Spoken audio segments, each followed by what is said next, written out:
Quand j'ai visité la grotte pour la première fois, c'était le 29 décembre 1994, où j'ai eu des tas d'émotions. J'ai pénétré dans cette première salle et ce qui m'a frappé, ça a été les concrétions. C'est-à-dire cette grotte était scintillée sous l'effet de nos lampes, toutes les parois renvoyaient la lumière. C'était beau, c'était une belle grotte. Et c'est une grotte qui sentait le frais. Et ça, c'est pas évident. Ensuite, je suis allé voir les panneaux avec les peintures. Et là, j'ai réalisé assez rapidement qu'il s'agissait d'une grotte de toute première importance. Et je me suis rempli les yeux de ces merveilles. Tellement que cette fois-là, nous avons passé 6 heures dans la grotte avant de ressortir.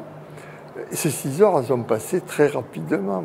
J'ai téléphoné tout de suite au ministère de la Culture pour les mettre au courant, pour dire oui, c'est une très très grande découverte, et leur dire il faut prendre des précautions. Il faut la fermer, il faut dégager des crédits immédiatement pour faire une porte, et une porte solide. Mon premier souci, c'était d'avoir l'attitude scientifique. Malgré ça, on est humain. Hein.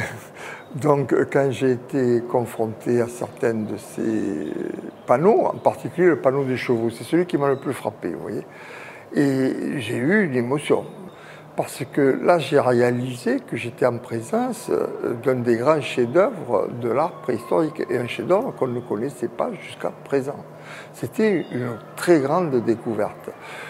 Vous savez, ça vous arrive une fois dans la vie si vous avez beaucoup de chance.